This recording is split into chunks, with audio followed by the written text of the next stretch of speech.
भाइ बहिनीहरू नमस्कार। हजुरहरूलाई आजको यस कक्षामा स्वागत छ। आज पनि हामी कक्षा 10 को अनिवार्य नेपालीको कक्षामा उपस्थित भइसकेका छौँ। आजको हाम्रो पाठ रहेको छ टीका एकाङ्की। एकाङ्की भन्नाले के बुझ्नुहुन्छ भाइ बहिनीहरू? एकाङ्की भन्नाले एक अङ्कमा लेखिएको दृश्यात्मक विधा भन्ने बुझिन्छ। यो अभिनयात्मक विधा हो। यसमा पात्रहरू पनि आवश्यकता पर्दछ, संवाद अनिवार्य हुन्छ र परिवेश पनि आवश्यकता पर्दछ। यसमा जीवन जगतको चित्रण नभइकन कुनै एउटा क्षणको अथवा कुनै एक विशेष घटनाको चित्रण गरेर एकाङ्की तयार गरिन्छ।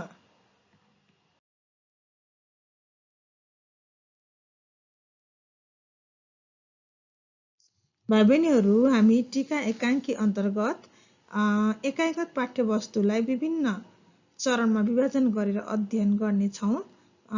पहिलो दिनमा ससुरवाचन, शब्दार्थ र वाक्यमा प्रयोग गर्नेछौँ। यसमा पाठ्यभार 1 रहनेछ। त्यस्तै 2मा आहुभावसहित पठन, यसको पनि पाठ्यभार 1। 3मा संक्षिप्त उत्तर, यसको पाठ्यभार 1। 4मा सप्रसङ्ग व्याख्या, यसको पाठ्यभार 1। 5मा तार्किक उत्तर, यसको पाठ्यभार 1। 6मा संवादको रचना, यसलाई पाठ्यभार 3 छुट्याइएको छ भाइ बहिनीहरू। अनि 7मा रहेको छ कारक र विभक्तिको पहिचान र प्रयोग, यसको पाठ्यभार 2 रहेको छ र हाम्रो जम्मा पाठ्यवस्तुको पाठ्यभार 10 रहनेछ।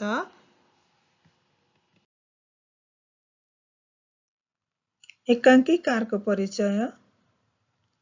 नाम भीमनिधि तिवारी, जन्म मिति 20/1968, 11 महिना 30 गते, दिल्ली बजार काठमाडौँ।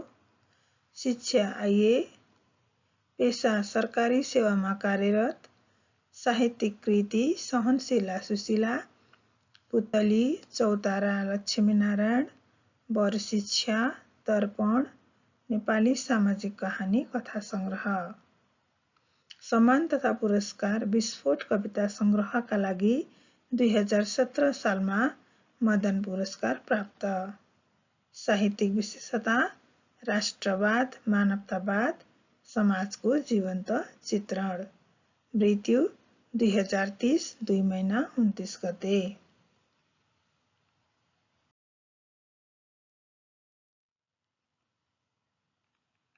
टीका एकाङ्कीका मुख्य पात्रहरू आमै, आमा, कमानसिंह छोरा, सुन्तली बुहारी र कालु नाति गरी 4वटा पात्रहरू रहेका छन्।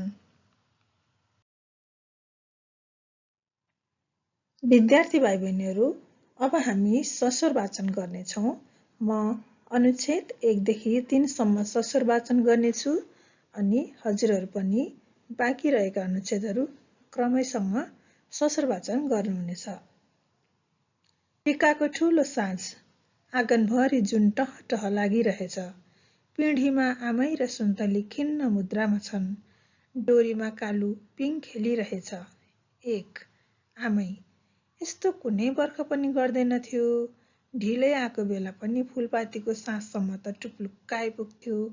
टीकाको दिन पनि गइसक्यो, साँझ परिसक्यो, अझै आएन। सुन्तली, बरु लाइदिनुहोस् न टीकाको टिको, यत्रो टीकाका दिन के निधार खाली गरौँ। कालु, पिङमा खुब मच्चिएर, आमै हेर्नुहोस् त खुट्टाले दलिन्छु नै आट्यो, चचहोइ। अब हजुरहरू पनि पालै पालो ससुर वाचन गर्नुहोस् है विद्यार्थी भाइ बहिनीहरू।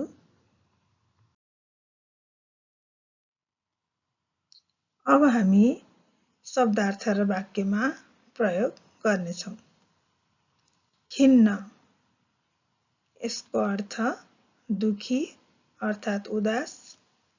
वाक्यमा प्रयोग परीक्षा बिग्रिएर होला सायद, हिजो आज रमा खिन्न देखिन्छिन्।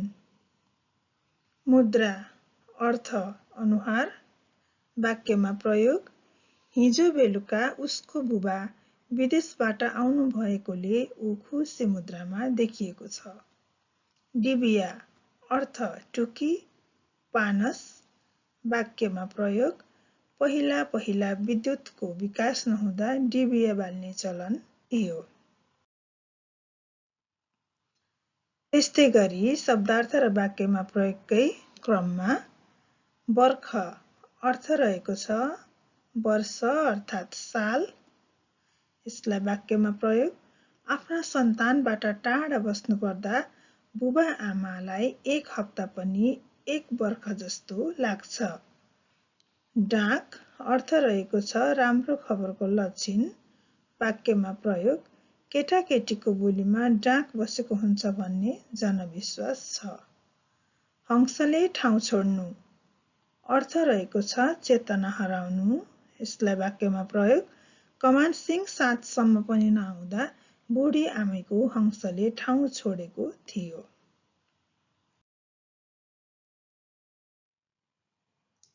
चिरञ्जीवी अर्थ लामो समय बाँच्ने। वाक्यमा प्रयोग हजुरबुबाले सधैँ हाम्रो चिरञ्जीवीको कामना गर्नुहुन्छ। रोटी पोल्नु अर्थ सेलरोटी पकाउनु। वाक्यमा प्रयोग आमाले आज बिहान हामीलाई रोटी पोलेर खाजा दिनुभएको थियो। चचहुई अर्थ पिङ खेल्दा खुसीले भनिने शब्द। वाक्यमा प्रयोग दशैँमा केटाकेटीहरू चचहुई गर्दै पिङ खेल्दा निकै रमाउँछन्। विद्यार्थी भाइ बहिनीहरू, अब हामी टीका एकाङ्कीको अभ्यास खण्ड अन्तर्गत रहेको संक्षिप्त प्रश्नोत्तरहरू गर्नेछौँ। प्रश्न नम्बर क मा रहेको छ टीका एकाङ्कीमा आमा र सुन्तली किन खिन्न मुद्रामा छन्? उत्तर यस प्रकार छ। दशैँको दिन छ। नेपालीहरूको महान चाड दशैँमा परिवारका सबै सदस्य एकै ठाउँमा भेला भएर मनाउने, मिठो खाने, राम्रो लगाउने, रमाउने परम्परा छ। टाढा टाढा भएका आफन्तहरूलाई एकै ठाउँमा जम्मा गरेर आत्मीयता बढाउने पर्वका रूपमा पनि दशैँलाई लिने गरिन्छ। सबैको घरमा दशैँको रमाइलो छ, तर यता सधैँ दशैँभन्दा अगाडि आइपुग्ने कमान सिंह आज टीकाको दिन साँझ पर्दासम्म घर नआएकोले आमैको घरमा खुसियाली छैन। आमै र सुन्तली कमान सिंहकै बाटो हेरेर बसिरहेका छन्। खाना पनि नखाई अनि टीका पनि नलगाई बसेका उनीहरूका मनमा अनेक खालका कुराहरू खेलेका छन्। यसरी टीकाको दिन अबेरसम्म कमान सिंह नआएकोले टीका एकाङ्कीमा आमा र सुन्तली खिन्न मुद्रामा छन्। प्रश्न नम्बर ख रहेको छ टीका एकाङ्कीले टीकाको सांस्कृतिक महत्त्वलाई कसरी प्रस्तुत गरेको छ? उत्तर नेपालीहरूको महान चाड दशैँको टीकाको दिनको आफ्नै सांस्कृतिक, धार्मिक एवं पारिवारिक महत्त्व छ। यस पर्वले काम विशेषका कारण परिवारबाट टाढा रहेका आफन्तहरूलाई एकै ठाउँमा जोड्ने काम गर्छ। 15 दिनसम्म मनाइने यो पर्वको विशेष दिन टीकाको दिन हो। यस दिनमा मान्यजनको हातबाट निधारमा रातो टीका र कपालमा पहेँलो जमरा ग्रहण गर्दै आशिष लिने काम गरिन्छ। यस दिन परिवारका सम्पूर्ण सदस्य एकै ठाउँमा बसेर मिठो खाने, राम्रो लुगा लगाउने, पिङ खेल्ने गरिनुले पनि यो पर्वको छुट्टै महत्त्व रहेको पाइन्छ। टीकाको यस महत्त्वलाई आमा र सुन्तलीको प्रतीक्षा अनि कमान सिंहको स्वदेशको आगमनले प्रष्ट पारेको छ। असत्यमाथि सत्यको विजयको प्रतीकको रूपमा रहेको दशैँ भेटघाटको महत्त्वपूर्ण अवसर पनि हो। टीकाको दिनमा साँझसम्म भए पनि कमान सिंह घर आएर परिवारमा मेल, खुसी र उल्लास छाएको छ। यसबाट पनि टीका एकाङ्कीले सांस्कृतिक महत्त्वलाई मार्मिक तरिकाले प्रस्तुत गरेको पाइन्छ। प्रश्न नम्बर ग पैसाका निम्ति विदेश गएका कमान सिंहलाई आमैले के भनेर सम्झाइन्? उत्तर टीका एकाङ्कीको कमान सिंह छोरोको भूमिकामा आएको पात्र हो। यसले रोजगारीको सिलसिलामा विदेश गएर आफ्नो श्रम बेच्न बाध्य ती तमाम नेपाली युवाहरूको प्रतिनिधित्व गरेको छ, जसलाई दशैँ जस्तो महान पर्वमा घर फर्कन पनि अनेक समस्याहरू झेल्नु परेको हुन्छ। दशैँको छुट्टीमा आमाको हातको टीका थाप्न घर आइपुगेको कमान सिंह र आमैबीच रोजगारीको विषयलाई लिएर बहस चल्छ। राष्ट्रवादी विचारबाट प्रभावित आमैले छोरालाई पैसा नै कमाउनको लागि आफ्नो देश छोडेर विदेश जानु हुँदैन। देशलाई तिमीहरू जस्तो युवाको खाँचो छ। स्वदेशमा काम गर्दा आम्दानी भलै थोरै होला, तर पैसाभन्दा ठुलो राष्ट्रियता हो, त्यसको छुट्टै आनन्द हुन्छ। एक पाइला हिँडे पनि आफ्नै माटामा हिँड्नुपर्छ। आफूमा भएको सिप र जाँगर आफ्नै देशका लागि खर्चिनुपर्छ। आफ्नो श्रमका पसिनाले देशको विकासको मूल फुटाई एक असल र सच्चा देशभक्त हुनुपर्छ भनेर आमाले छोरो कमान सिंहलाई सम्झाइन्।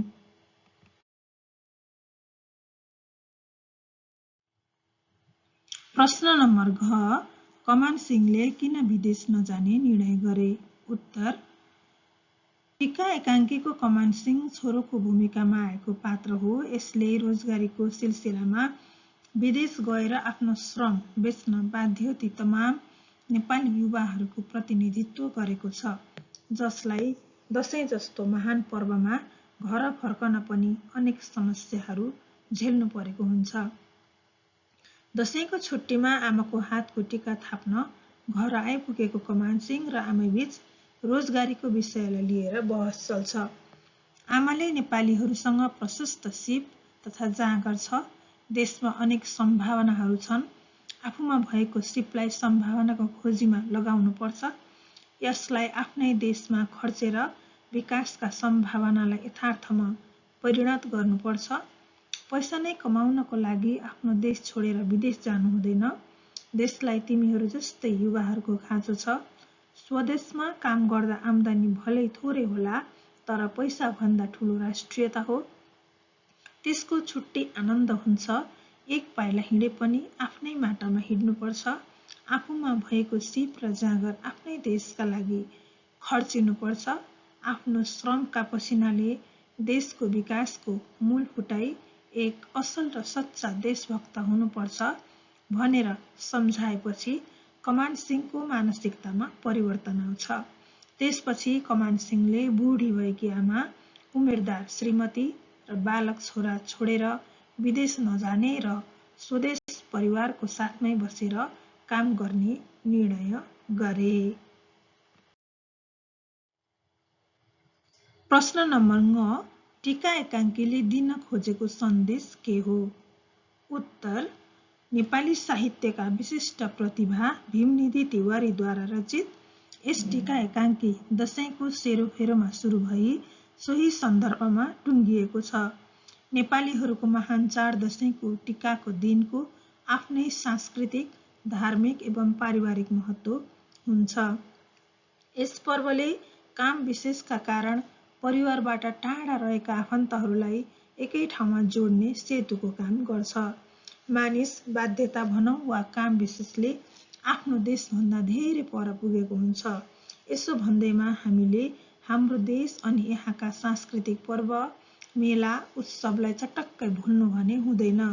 दशैं पर्व पारिवारिक मिलन र सद्भावको उच्च कसी हो, त्यसैले यो पर्वलाई जोगाउनु हाम्रो दायित्व हो। हामी नेपालीसँग प्रशस्त सिप तथा जाँगर छ, यसलाई आफ्नै देशमा खर्चेर विकासका सम्भावनाहरूलाई यथार्थमा परिणत गर्नुपर्छ। पैसा नै कमाउनको लागि आफ्नो देश छोडेर विदेश जानु हुँदैन। देशलाई युवाहरूको खाँचो छ। स्वदेशमा काम गर्दा आम्दानी भलै थोरै होला, तर पैसाभन्दा ठुलो राष्ट्रियता हो, त्यसको छुट्टै आनन्द हुन्छ। एक पाइला हिँडे पनि आफ्नै माटामा हिँड्नुपर्छ। आफूमा भएको सिप र जाँगर आफ्नै देशका लागि खर्चिनुपर्छ। आफ्नो श्रमका पसिनाले देशको विकासको मूल फुटाई एक असल र सच्चा देशभक्त हुनुपर्छ भन्ने सन्देश टीका एकाङ्कीले दिन खोजेको सन्देश हो। विद्यार्थी भाइ बहिनीहरू, अब हामी सप्रसङ्ग व्याख्या खण्डमा प्रवेश गरिरहेका छौँ। सप्रसङ्ग व्याख्या अन्तर्गत प्रश्न नम्बर क मा रहेको छ, यो सारा नेपाल आफ्नै घर हो। अब हामीले यसलाई यसरी सप्रसङ्ग व्याख्या गर्नेछौँ। पहिलो अनुच्छेदमा प्रस्तुत गद्यांश कक्षा 10 को नेपाली पाठ्यपुस्तकमा समाविष्ट टीका एकाङ्की पाठबाट साभार गरिएको हो। यसका रचनाकार राष्ट्रवादी तथा मानवतावादी विचारधाराका साहित्यकार भीमनिधि तिवारी हुन्। नेपाल हाम्रो साझा घर हो र हामी सबै नेपालीहरू यसै घरका सन्तान हौँ भन्ने आशय अभिव्यक्त भएको उक्त हरफ आमाले विदेशबाट फर्किएको छोरोलाई अब विदेश नजानु भनेर सम्झाउने प्रसङ्गमा आएको हो। दोस्रो अनुच्छेद, हाम्रो देश नेपाल हामी सबैको घर हो। देश आमा हो, जन्मभूमि र कर्मभूमि दुवै हो। हिमाल पहाड तराई कोही छैनन् पराई भने झैँ यो सारा नेपाल हाम्रो साझा घर र यहाँ बसोबास गर्ने सम्पूर्ण नेपालीहरू दाजुभाइ तथा दिदी बहिनीहरू हौँ। हामी देशको जुनसुकै कुनामा गएर पनि काम गर्न सक्छौँ। यो देश हामीलाई हाम्रा पुर्खाहरूले सुम्पेको नासो हो। यसलाई जोगाउनु हाम्रो मुख्य कर्तव्य हो। यस एकाङ्कीकी राष्ट्रवादी विचारधाराबाट प्रभावित पात्र आमैले छोरो कमान सिंह मार्फत सम्पूर्ण नेपाली छोराहरू जो रोजगारीका लागि विदेशिएका छन् उनीहरूलाई अब विदेशमा नगई स्वदेशमै बसेर राष्ट्र निर्माणमा जुट्न आह्वान गरेकी छन्। घर बलियो भए मात्रै त्यसका सदस्यहरूको गरिमा उच्च हुने भएकाले अब देश बलियो बनाउनेतिर लाग्नुपर्छ। हामीलाई ताते ताते गर्दै बामे सर्न यही देशले सिकायो। अब यही देशमा थोरै ज्याला भए पनि कर्म गर्नुपर्छ। हामीलाई जुन देशले जन्मायो त्यही देशलाई हाम्रा कर्मशील हातहरूले सिँगार्नुपर्छ, विकासका मूलहरू फुटाउनुपर्छ। तेस्रो अर्थात् अन्तिम अनुच्छेद अर्थात् निष्कर्ष, यसरी नेपाल सम्पूर्ण नेपालीको साझा घर भएकाले अब विदेशमा होइन स्वदेशमै बसेर सबैजना हातमा हात र काँधमा काँध मिलाएर अघि बढ्दै देश विकासमा जुट्नुपर्छ भन्ने भाव माथिको हरफमा आएको छ। सप्रसङ्ग व्याख्याको प्रश्न नम्बर ख मा प्रश्न रहेको छ, एक पाइला हिँडे पनि आफ्नै भुइँमा हिँड्नुपर्छ, एक थोपा पसिना चुहाए पनि आफ्नै माटाका डल्लामा चुहाउनुपर्छ।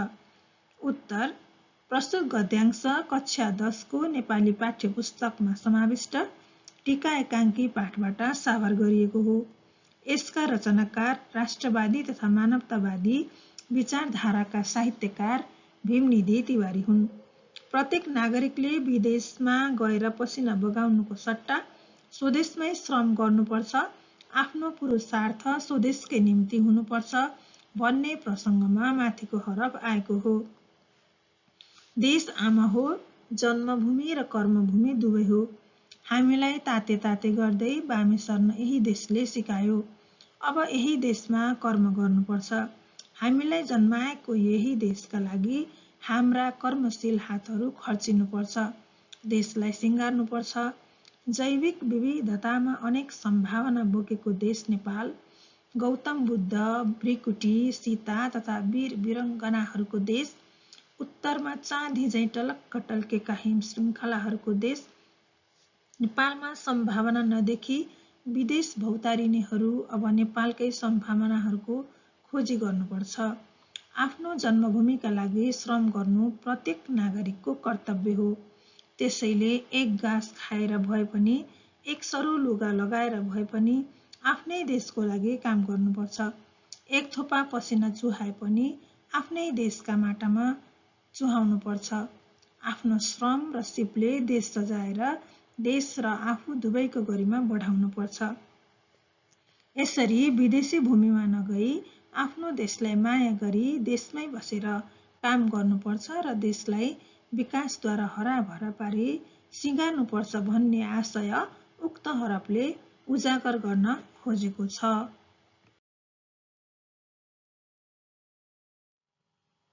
अब हामी अभ्यास खण्ड अन्तर्गत तार्किक उत्तर गर्नेछौँ। प्रश्न यस प्रकार छ, एक पाइला हिँडे पनि आफ्नै भुइँमा हिँड्नुपर्छ भनी एकाङ्कीकार आमैलाई भनाउँछन्। के उसो भए हामीले नेपाल बाहिर खुट्टै नहाल्नु भन्ने एकाङ्कीकारको भनाइ हो त? तार्किक उत्तर दिनुहोस्। उत्तर यस प्रकार छ, नेपाली साहित्यका विशिष्ट प्रतिभा भीमनिधि तिवारीद्वारा रचित यस टीका एकाङ्की दशैंको सेरोफेरोमा सुरु भई सोही सन्दर्भमा टुङ्गिएको छ।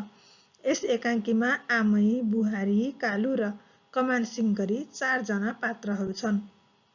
यस एकाङ्कीको कमानसिंह छोरोको भूमिकामा आएको पात्र हो।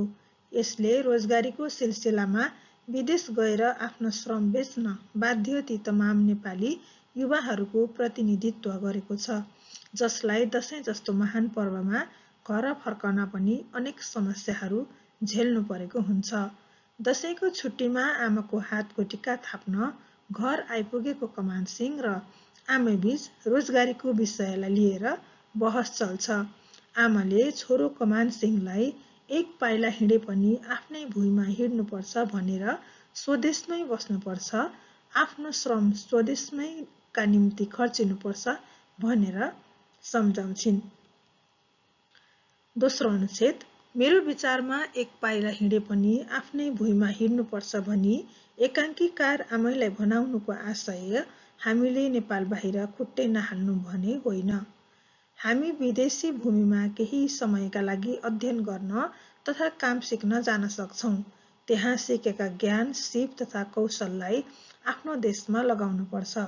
देशमा रहेका सम्भावनाहरूलाई नवीनतम ज्ञान तथा सिपद्वारा खोजी गर्नुपर्छ। देश हाम्री आमा हुन्, आमाको मुहारमा खुसी ल्याउनु सन्तानको कर्तव्य हो।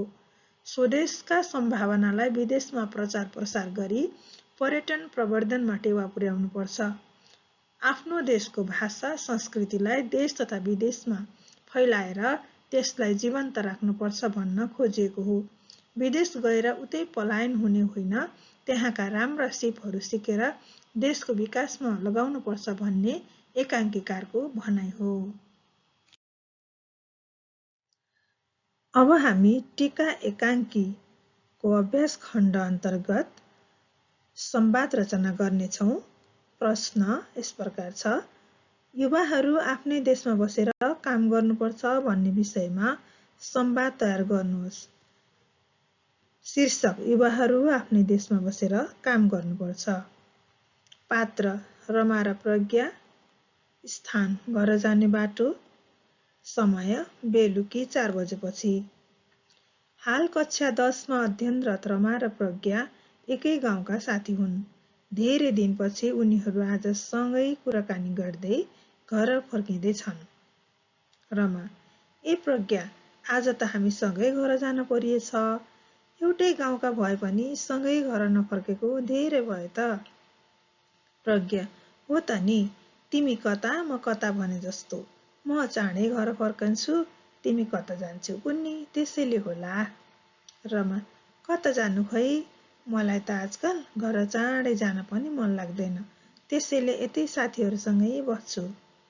प्रज्ञा, किन, के भयो र? त्यस्तो रमा, घर नै जान मन नलाग्ने? मलाई भन न, म तिमीलाई केही सहयोग गर्न सक्छु कि? रमा, भइगयो छाडिदेऊ, कसलाई भनेर के हुन्छ र? मेरो पिर घटेर आधा हुने होइन क्यारे। प्रज्ञा, के कुरा गरेकी रमा तिमीले?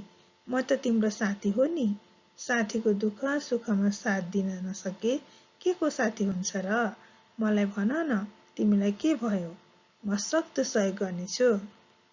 रमा, ल त्यसो भए सुन, मेरो दाइ भर्खर 12 कक्षा पास गर्नुभएको छ।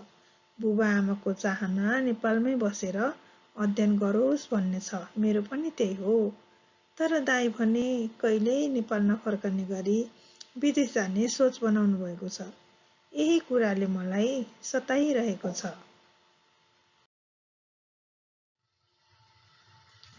प्रज्ञा, कुरा त निकै गम्भीर रहेछ तरमा, तर तिमी चिन्ता नगर, तिम्रा दाइ अनि हामी जस्ता युवाको यो देशलाई खाँचो छ। हामी युवाहरू नै देश छोडेर परदेश लागे यो देशको उन्नति के गरी होला? म दाइलाई यही समाजका अग्रज समाजसेवी काकासँग कुरा गरी सम्झाउन लगाउँछु। काकाले कति विदेश पलायन हुने सोच बनाएका युवाहरूलाई स्वदेशमै बसेर काम गर्ने बनाउनु भएको छ। तिम्रो दाइ पनि काकाले सम्झाएपछि अवश्य मान्नुहुन्छ। रमा, प्रज्ञा, तिमीले साह्रै राम्रो उपाय बतायौ। म पनि यो कुरा सुनेर आशावादी भएँ। त्यसपछि त मेरो दाइ पनि नेपालमै बसेर पढी यही काम गर्नुहुन्छ। प्रज्ञा, ल रमा, म काकालाई आजै तिम्रो घरमा लिएर आउँछु अनि त समस्याको समाधान भइहाल्छ नि। अब अहिले छुटौँ है, फेरि म काकालाई लिएर छिटै आउनु पनि त छ। रमा: ल प्रज्ञा, भरे छिटै भेट्ने आशाका साथ अहिलेलाई छुटौँ है त। दुवै साथी छुटेर आफ्नो घरतिर लाग्छन् र 6 बजे सबै काकासहित रमाको घरमा भेट हुन्छन्। भाइ बहिनीहरू, अब हामी भाषा तत्त्व अन्तर्गत कारक र विभक्तिको पहिचान र प्रयोग हेर्नेछौँ।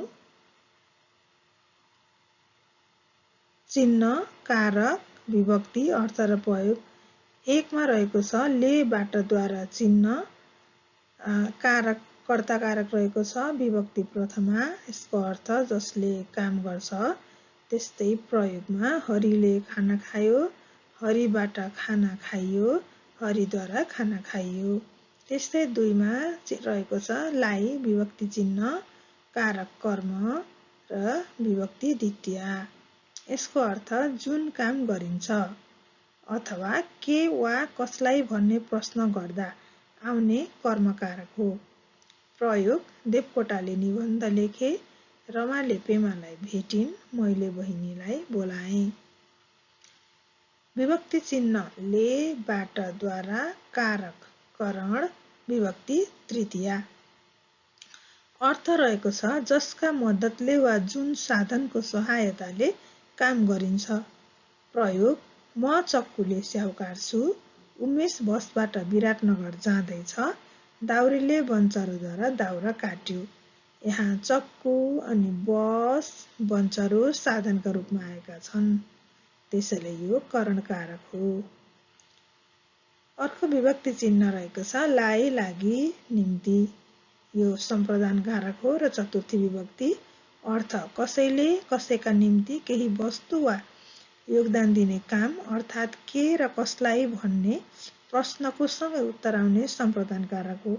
यसमा के र कसलाईको उत्तर सँगसँगै आउँछ। प्रयोग: मैले भाइलाई कलम दिएँ, कसलाई भाइलाई, के कलम, यसरी के र कसलाई भनेर सँगै उत्तर आयो भने त्यो सम्प्रदान कारक हुन्छ।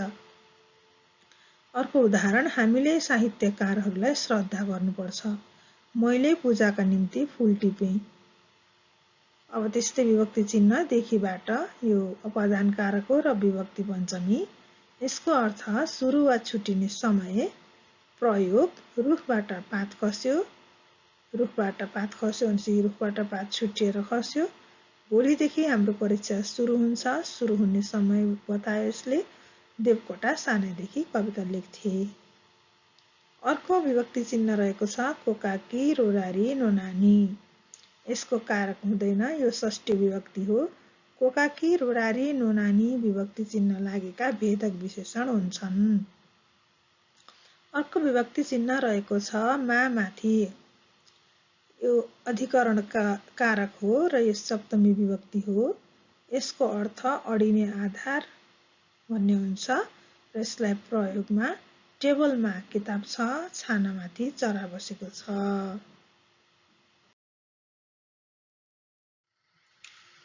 ल त भाइ बहिनीहरू, आजलाई टीका एकाङ्कीका सम्पूर्ण अभ्यासहरू सहितको यो कक्षा यति नै। यो भिडियो अन्तिमसम्म हेरेर साथ दिनुभएकोमा सम्पूर्ण विद्यार्थी भाइ बहिनीहरूलाई धेरै धेरै धन्यवाद र पक्कै पनि यो आजको यस भिडियोबाट भाइ बहिनीहरूले धेरै कुराहरू सिक्नुभयो र थप आफूले अभ्यास पनि गर्नुहुने नै छ र यस्तै अब हामी अर्को पाठको सम्बन्धी विभिन्न सामग्रीहरू अर्को भिडियोमा लिएर आउने नै छौँ। त्यतिन्जेलसम्मको लागि मलाई पनि बिदा दिनुहोस् भन्दै आजलाई म बिदा हुन्छु। नमस्कार, धन्यवाद।